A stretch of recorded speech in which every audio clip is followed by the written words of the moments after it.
Stop stressing out. Stop stressing out. Yeah, you. Stop stressing out. What's going on, guys? It's your man, Dr. Will.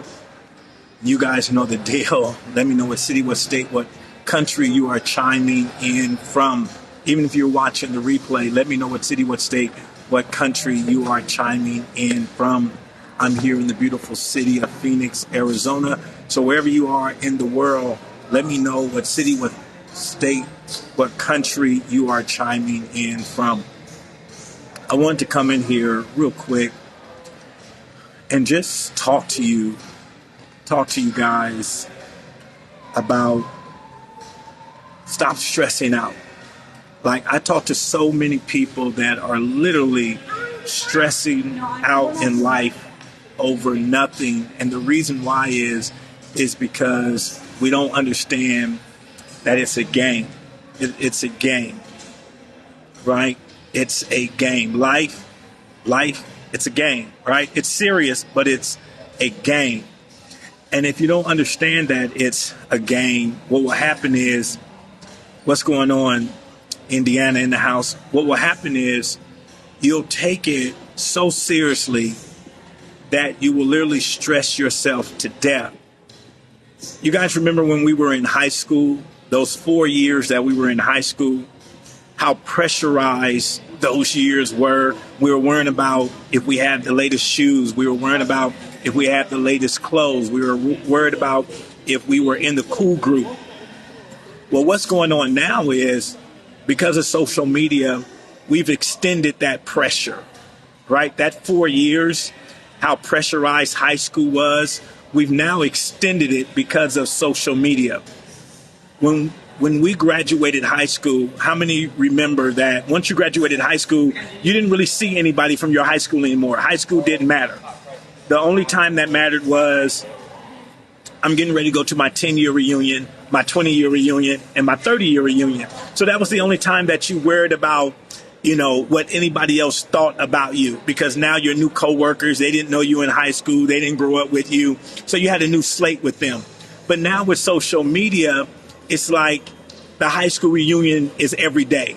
I got to show that I'm living this lifestyle. I got to show that I'm winning in life, like every day. And not every decade when I show up for my reunion, but like every day, it's like I got to be winning because people are looking at my life. And here's the thing about life. This game that we're playing, this wonderful game of life that we're playing. So fundamentally, you got to understand, as an individual, there's three levels of life. There's level 1, which is need. There's level 2, which is want. And there's level 3, which is desire, right? You got needs, you got wants, and you got desires. Your primary responsibility is to take care of your needs, right? I need a place to live. I need food to eat. I need, transportation, if you're here in the Western world. And that's it, right? I just need to take care of my bills. That's level 1. Then you have level 2, which is wants. You have your wants. So when we think about wants and desires, I want you to think about transportation. Let's use transportation as an example. So you need transportation. So transportation is the car that you can afford. Now you may want a BMW, a Mercedes, a Lexus, right? That's what you may want. You may desire a Lamborghini, a Porsche, or a Maybach. You see those categories? I just need transportation. I need to get from point A to point B, get me to my job, get me to go pick up some groceries, allow me to go travel, right? But then wants, oh man, I want that. I saw that. I want that. Oh, I want that. And then your desires, we start talking about our vision boards. Oh, this is my dream car. This is my dream. Like, man, if I ever hit the lottery or whatever, my dream car. You won't die in life if you don't get your wants and desires. You won't die in life. It's not that big of a deal. You won't die. It's nice to have, but you won't die. But here's the thing you got to ask yourself. You got to ask yourself, what do I have the capacity for? What do I have the capacity for? So when I look at needs, I look at wants, and I look at desires, what do I really have the capacity for? What do I really have the capacity for? Then the second thing you want to ask yourself is, how bad do I really want that stuff? Like, how bad do I really want that stuff? Yeah, having a Mercedes, having a Range Rover, that's nice, but you got to know you. Like, you got to ask yourself, right? You got to ask yourself, Range Rover, the payment for a Range Rover, somewhere in between $800, $1,200, plus insurance, plus the maintenance on it, plus the additional gas that it would take to run it and operate it. Right? Do you really want that pressure in life? Do you really want to spend $1,500, $1,600 on a vehicle? Or would you rather have a Toyota Camry, save yourself $1,000 and go on some trips? Right? These are the types of questions you got to start asking yourself so you can de-stress your life. So you can de-stress your life. There are so many people killing themselves going after stuff they really don't want. There's people literally killing themselves because they're not at the level that they think everybody else is. And so then they think they're not at that level, and now they're stressing out. So they're committing suicide because they never stop. And this is why I teach this message about living from your core, getting to your absolute core. And core is an acronym that stands for clarity, that stands for opportunities, stands for relationships, and it stands for experiences. So first, you got to get clear on what's really important to you, what's really valuable to you. You got to get clear on what's your capacity. All right, so for me, let's say for a Range Rover, it doesn't bother me to pay $1,500, right? It doesn't stress me out. I know that a car is a liability. I know that. I know it's a liability. I know that once I drive it off the lot, it loses value. It loses value. So I got to ask myself, am I okay with that? Am I okay with that? I got to ask myself, is that a smart financial move for me? Are there some other things that I could be securing? Do I have insurance? Do I just have basic life insurance? That if I killed over in my Range Rover, that my family's not having to do a GoFundMe, but everybody's like, wait a minute, but he was rolling in a Range Rover. How does he not have insurance? Don't be that person. Don't be that person trying to keep up with the Joneses. And so you got to ask yourself, man, do I have the capacity for this stuff that I want and I desire? Do I have the capacity for it? So for instance, if I have a job, and on my job, I'm earning $50,000. I'm earning $50,000 on my job. Let's say with taxes, that comes down to about $40K. If I go get the Range Rover is $1,000 plus. That's $12,000, anywhere between $12,000 and $18,000, almost $20,000. So do I want to spend $20,000, half of my income, $40,000 that I'm getting? Do I want to spend half of my income on that? Do I want to spend half of my income on that? Then let's say my rent or my mortgage is $2,000. That's $24,000. So right there between a car and a mortgage or rent, man, I'm tapped out.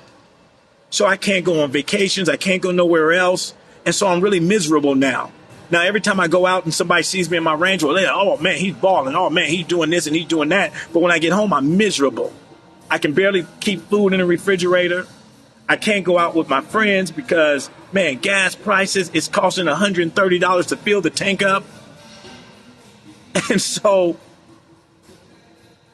right? So I got to start asking myself, is what I'm doing skill-wise, job-wise, lining up with my needs, wants, and desires?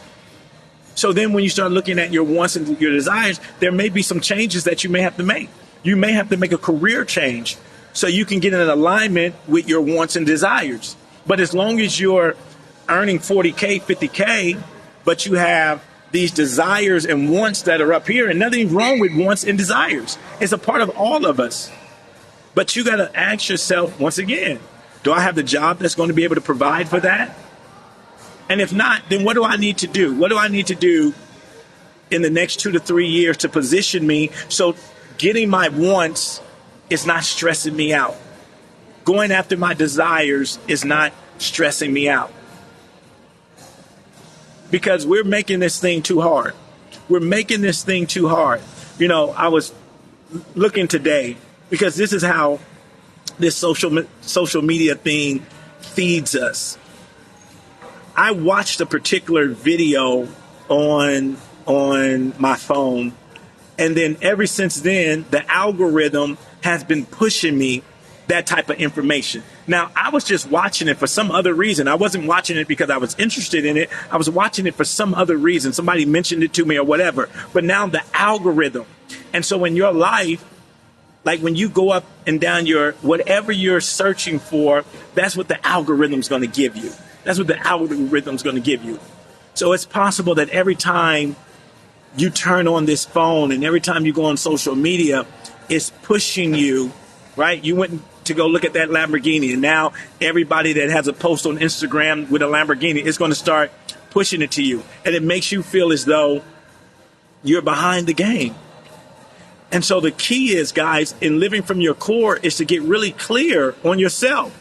You know, I have a group of friends that I hang out with. Like, we're really tight. We've been friends for 20 years. In the group, I'm the only entrepreneur in the group. I'm the only entrepreneur in the group. I don't put pressure on them to be entrepreneurs, and they don't put pressure on me to get a 9-to-5. And you know what? It's a family of 4 of us. It's 4 families. All of us are millionaires. All of us are millionaires, but we've all achieved it differently. We've all achieved it differently, right? We've all achieved it differently, but we all got to that same plateau, but we've achieved it differently. And so I don't try to pressure them and say, man, y'all need to be on this entrepreneurship side. And they don't pressure me to be on the corporate side. But when we go on cruises, we're all together and nobody's stressed out. When we hang out, nobody stresses out because we're living from our core. They enjoy what they do. They enjoy their jobs. They enjoy it. I enjoy what I do. I enjoy what I do. You know, I talk to my clients a lot of times when they come to me and I say, what's your overall goal? And they say, okay, I want to be a millionaire. I want to earn 7 figures. I want to have a net worth of $1 million. I say, okay, that's real easy. Now watch this. I'm sharing this with all of you. Each of you can go do this. You want a net worth of $1 million. What you should do is go buy 10 properties. 10 properties. 10 properties. That's what you should do. Buy 10 properties. Now watch this. If you buy 10 properties, anywhere between 100K, 150K, and once again, as I'm telling you this, if I'm telling you this, it's because it's possible. So don't hear me and say that's not possible. You may be saying, man, I live in California, I live in New York, I live in Florida, I live in Phoenix, I live wherever you live.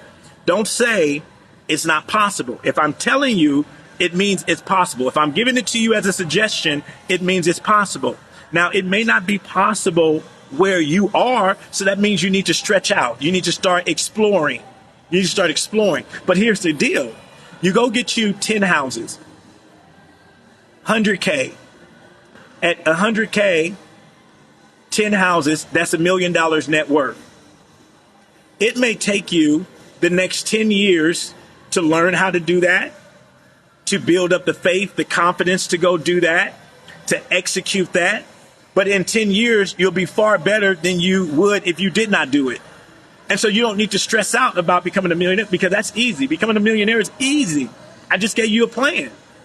Go buy 10 houses. And here's how the game is played, especially here in America. Watch this. In America, it's easier to buy 10 houses than it is to buy 1 house.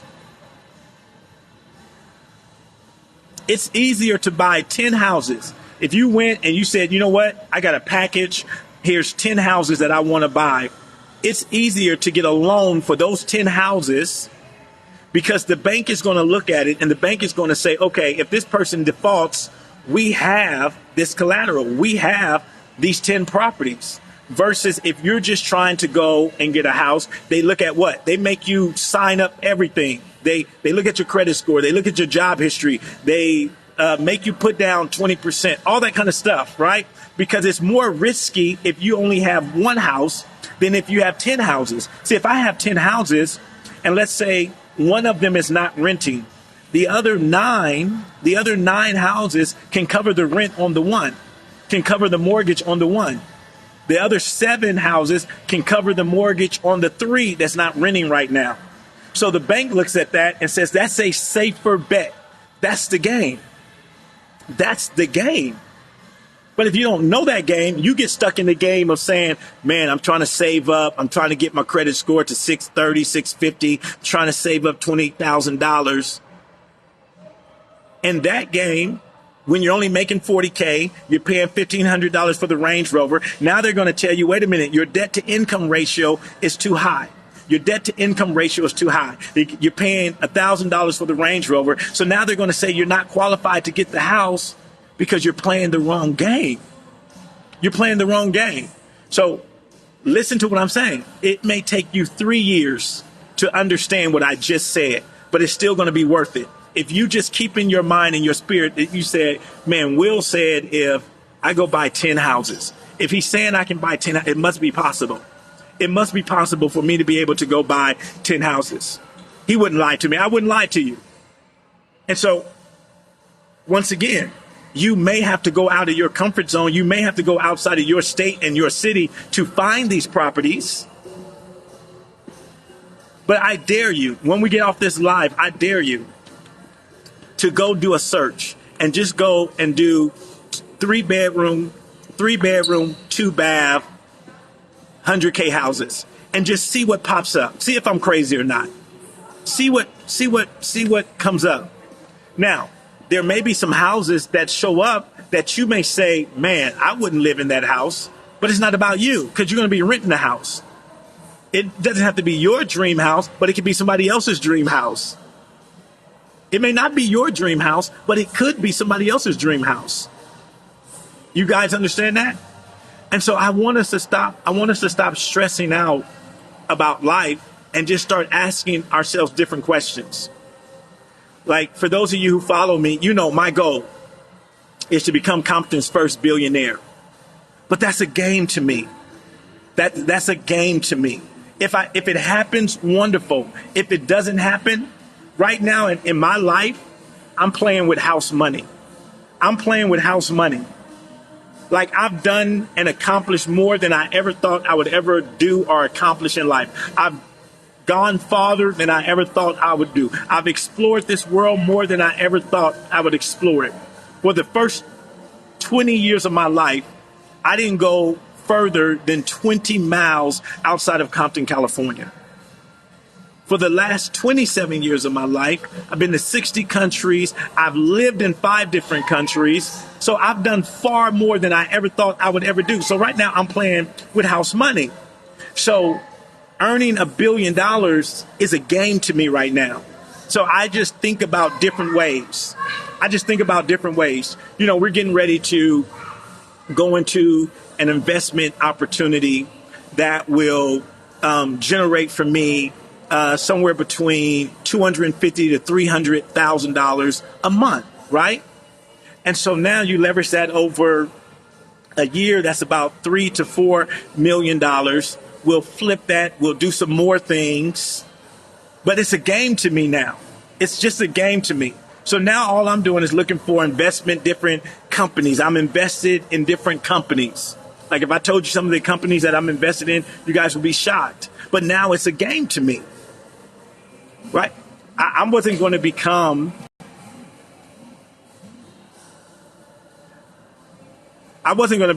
a billionaire just by speaking.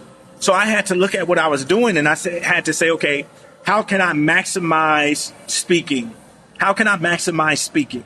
How can I become one of the best in my field so I can maximize my earnings? And that's what you guys need to do. How can you maximize your earnings? Whatever you're doing, how can you maximize those earnings and then take those earnings, leverage those earnings, invest it in other things, right? So let's say speaking gets me anywhere between $2 to $3 million a year. How can I leverage that? So my needs are met, but now I have some desires. So how can I leverage what I'm earning from speaking to now get to my desires? Because if I'm just trying to pull from my one salary, my one income to cover my needs, wants, and desires, I'm always going to be behind. Let me explain this last thing to you and I'll let you guys go, because this is how we fall into the trap. So I explained to you, everybody has needs, wants, and desires. So let's look at this. You have needs, wants, and desires. If you're married, your spouse has needs, wants, and desires. That's 6 categories. If you have one income, that's 6 categories that you're trying to finance, you and your spouse. If you have a 2-income family, it's 2 incomes trying to finance 6 categories. Add a child in there. Now it's 9 categories. Add another child. Now it's 12 categories. What happens? The income that's coming in is not supporting all the needs, wants, and desires. For instance, your kids, the need is to a pair of shoes, but they don't just want a pair of shoes. What do they want? They want the Jordans. They want the Dunks. They want the Nikes. To buy a pair of shoes, you can just go, and get some Skippies for $10. That's what they need, but they don't want that. So now you're trying to buy what they want. You're trying to buy what you want. You're trying to buy what your spouse wants. Trying to buy what your other kid wants. Right? And that's in every category. It's not just in shoes, but it's in clothes. Right? It's when we go out to eat. Oh, we don't just want to go out to Burger King. We want to go out to Fogo de Chao. It's not just enough to eat. I want to eat at the highest level. So with your 2 incomes, you're trying to cover all of this. Now what happens? We go get credit cards. Because we don't have enough income. We think credit cards is another income. But what did you just do? You created 2 more categories. You created a bill and you created interest. So now you got to pay the credit card bill and you got to pay interest.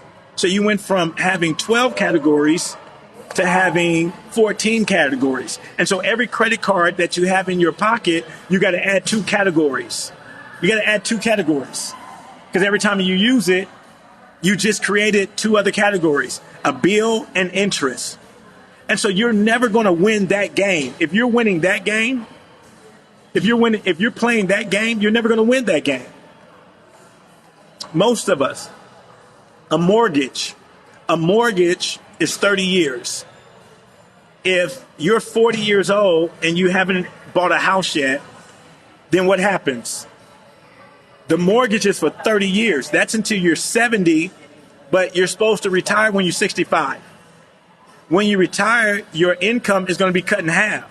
So how are you going to afford, right? How are you going to afford another 5 years of payments? This is why you see older people working at Walmart, older people getting, what do they call, supplemental income to add to my retirement. Because you're playing that game that they told you to play, but they didn't tell you that, man, you need to buy a house at 20, at 25. So when you retire, your house is already paid for. See, this is the game and the rules that they're not telling us. And I always keep telling you guys, it's not a wealth gap. It's not a money gap. It's an information gap. It's an information gap. And if you don't have this information, you're always going to be in the gap. There's more than enough money. Even if you start talking about Black Americans, what do we have? Disposable income, $1 trillion. So money's not our issue. We have $1 trillion worth of disposable income. That's after you've paid all of your needs. That means collectively, we have $1 trillion. If we were a country by ourselves, we would be the 5th sixth largest country by GDP. So money's not the issue. Stop saying money's the issue. Money's not the issue. Now, if money's not flowing to you, it's probably because you're in the wrong system. It's because you're in the wrong system. You're playing the wrong game. And so I just want us to stop stressing out because we're making this thing too hard. We're making it too hard. So you got to get crystal clear on how you want to live. Find the opportunities that are going to help you live your clarity. And then the R for core is relationships. What are the most valuable relationships to you? Are you investing time with those individuals? Are you working yourself to death? Are you stressing yourself out? And then E, how do you want to experience life? How do you want to experience life? Do you just want to live at the need level? Do you want to live at, man, I got my needs covered, but man, I'm starting to get my wants covered? Or do you want to go to your desires? Man, I want to be on the yacht. Man, I want to drive the best of the best. I want to go to the best restaurants. I want to go. You may not want to do that, and that's fine. But you need to decide that for yourself. You need to decide what's clarity for you, what's living from your core from you. Because at the end of the day, here's the thing. There's always going to be somebody doing worse than you, and there's always going to be somebody doing better than you. That's the game. That's the game right there. And once you get comfortable with that, you guys know, and I'll let you guys know, I love shoes. So I have an enormous amount of shoes. I have more than I need, right? I have more than I will ever need, right? Inside of this community that I'm in, the sneakerhead community, there's some people I can talk to, and I tell them I have 300 plus pairs of shoes, and they say, oh my God. And then there's some people that I talk to inside this community, and I say I have 300 pairs of shoes, and they say, man, get your game up. Get your game up. I'm at 500. I'm at 600. If I'm not careful, then I'm trying to keep up with the people who have 600, 700, 1,000.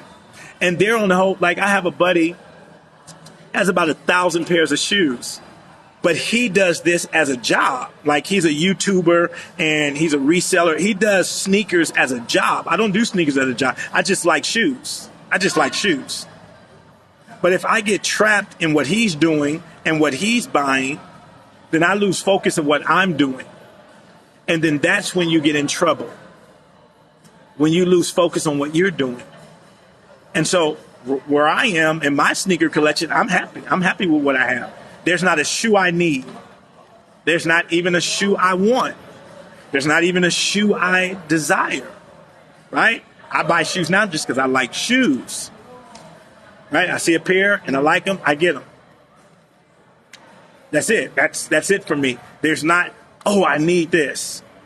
And so you really want to get to that level in life where you take all the pressure off your life.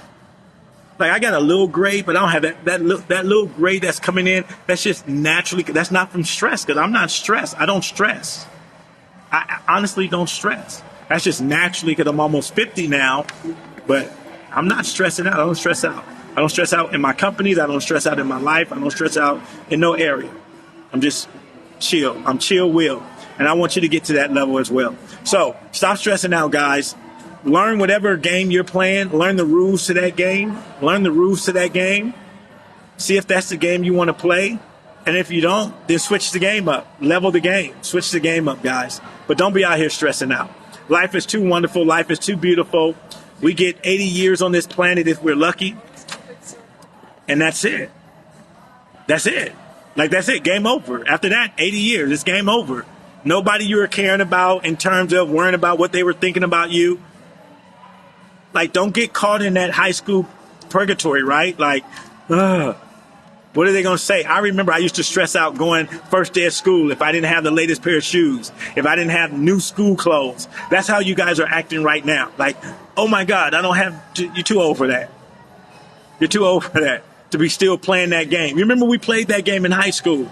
Like, oh, what did you get for Christmas? What did you get for Christmas?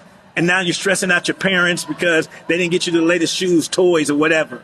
Don't be an adult. Don't be an adult playing that same game, guys. Don't do that. All right, guys. Talk to you guys later. Have a fantastic day.